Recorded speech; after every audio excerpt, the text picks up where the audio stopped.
اے جنہ ویکھیا نہیں ہو کرن گلاں، جنہ ویکھ لیا ہو تے بول دے ہی نہیں۔ ہمارے ایک حضرت تھے تو ان کے پاس ہم بیٹھے تھے، نیک آدمی، تو تویز دیا تو مرید کہنے لگا حضور دوبارہ کب آؤں؟ کہنے لگے فرق پڑ گیا تو آ جانا، نہیں تو کہیں اور چلے جانا۔ اس لیے کہ شیخ عبدالعزیز دباغ رحمت اللہ علیہ کے ایک مرید نے کہیں تنقید کر دی تھوڑی سی، یہ لفظ بس نا بہت بڑے ہیں، ان کی میں تشریح نہیں کروں گا، جتنے جملے اتنی بات کر کے بیت جاؤں گا، ان کی تشریح نہیں ہو سکتی، یہ ان کی توضیح نہیں ہو سکتی، کچھ تفصیل نہیں ان کی ہو سکتی، یہ جملے بڑے، میں کوئی تشریح نہیں کروں گا۔ اس نے کہا کہ حضور فلاں فلاں فلاں فلاں جگہ مجھے پریشانی ہے آپ کے حوالے سے، تو آپ فرمانے لگے میں نے کون سا باندھا ہوا ہے، نہیں سمجھ میں بات آتی تو کہیں اور چلا جا۔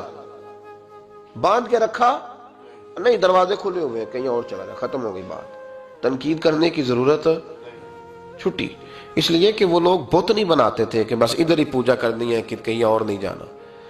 یہ چھوڑے ہے نا ہمارے چکر چلا ہوا، میرے علاوہ کہیں اور نہ جانا۔ شیخ عبد الوہاب شرونی فرمایا کرتے تھے یہ تو نقص ہے تیرے اندر کا، یہ تو تیرے اندر کا نقص ہے، اگر تو قابل ہوتا تو کہتا جا سنگیا سارا زمانہ دیکھا، اگر کو میرے جیسا ملا تو چلا جانا، اور اگر میری طرح کا نہ ملا تو پھر کہیں اور جا دیکھا سارا۔ او بھائیو کیا چکر ہے، وظائف لوگ پوچھتے تھے تو ان پہ عمل کرتے تھے، وہ چیزیں فائدہ دیتی۔ حضرت امام حسن سے آ کے وظیفہ پوچھا، اس شخص نے کہا حضور اولاد کوئی نہیں تو وظیفہ بتایا، تو آپ نے فرمایا استغفار پڑھا کر، کیا کر؟ اس نے کہا ٹھیک ہے، تو حضور پھر میں دوبارہ کب آؤں؟ تو امام حسن کہنے لگے بے اولاد ہے نا تو، استغفار کا وظیفہ بتایا نا؟ کہا ہاں۔ فرمانے لگے اب اس وقت آنا جب اللہ تجھے 10 بیٹے عطا کرے گا۔ کتنے؟ 2 4 نہیں، 10 ہی کہہ دیے۔ تو حضرت امیر معاویہ رضی اللہ تعالیٰ دیکھا، کہنے لگے حسن اتنا بڑا دعویٰ؟ آپ فرمانے لگے میں نے کہہ دیا نا تو اللہ فضل کرے گا، ہاں ہاں اللہ خیر کرے گا، خیر ہو جائے گی۔ وہ شخص کئی سالوں کے بعد آیا، کئی سالوں کے بعد، تو حضرت امیر معاویہ کو بھی ساتھ لایا، کہنے لگا حضور اللہ کے فضل سے اللہ نے 10 بیٹے عطا فرمائے، پورے 10 ہی اللہ نے دیے۔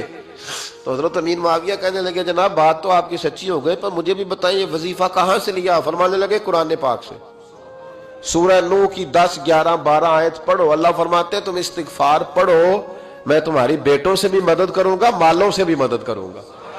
تو میں نے استغفار بتائی تھی اور قرآن میرے اللہ کا ہے، رب کا وعدہ جھوٹا ہو سکتا؟ فرمایا 10 بیٹے ملنے تھے، میں نے کہہ جو دیا تھا۔ وہ میرے بھائیوں یاد رکھے استغفار اللہ کی رحمت نازل کر۔ ایک ہوتا ہے خوف، ایک ہوتی ہے خشیت۔ خوف والے لوگ توبہ کرتے ہیں، خشیت والے استغفار کرتے ہیں۔ ایک ہوتا ہے خوف، ایک ہوتی ہے خشیت والے استغفار کرتے ہیں۔ نبی کریم علیہ السلام نے فرمایا میں دن میں 100 مرتبہ استغفار کرتا ہوں، دن میں۔ توبہ والا کہتا ہے کہ میں بھول گیا تھا مجھے معافی مل جائے، اور خشیت والا کہتا ہے میرا یار ناراض نہ ہو جائے، وہ استغفار ہی کرتا رہتا ہے، وہ معافی حضرت رومی نے مثال دی ہے، فرماتے ایک عورت تھی تو بھیک مانگا کرتی تھی، ایک دن بادشاہ کے دروازے پہ بھیک مانگنے گئی تو بادشاہ کو پسند آ گئی، اس نے نکاح کر لیا۔ 20 کنیزائیں اس بی بی کے پاس تھی خدمت کرنے کے لیے، روٹی دینے کے لیے، کپڑا دینے کے لیے، لیکن وہ ہر وقت روتی رہتی تھی، ہر وقت روتی۔ ایک سمجھدار کنیز کہنے لگی کہ ملکہ اب تیرا درجہ بہت بڑا ہے، تو ہر وقت روتی رہتی ہے، معافیاں ہی مانگتی رہتی ہے ہر وقت، کون سی ایسی نعمت ہے جو تیرے پاس نہیں؟ تو وہ کہنے لگی اس لیے تو روتی ہوں۔ کیا مانا؟ کہنے لگی اس لیے روتی ہوں کہ میں اس قابل نہیں تھی جو مجھے مل گیا، کہیں میرے سر کا سائیں ناراض نہ ہو جائے، وہ کہیں بگڑ نہ جائے، مجھے پتا ہے کہ میں کیا تھی اور مجھے کہاں تک پہنچا دیا، میں روتی اس لیے ہوں کہ کبھی کہیں وہ ناراض۔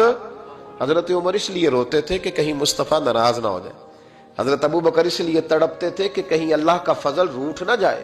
یہ جو مولا علی اپنے کمرے میں بیٹھ کے زور زور سے استغفار پڑھتے، تو اس لیے نہیں کہ بڑے پاپ تھے جن کی معاذ اللہ معافی مانگتے تھے، اس لیے کہ رب رسول کہیں ناراض نہ ہو۔ خشیت تھی کہ جہاں ہم پہنچے ہوئے ہیں کہیں وہاں سے واپس۔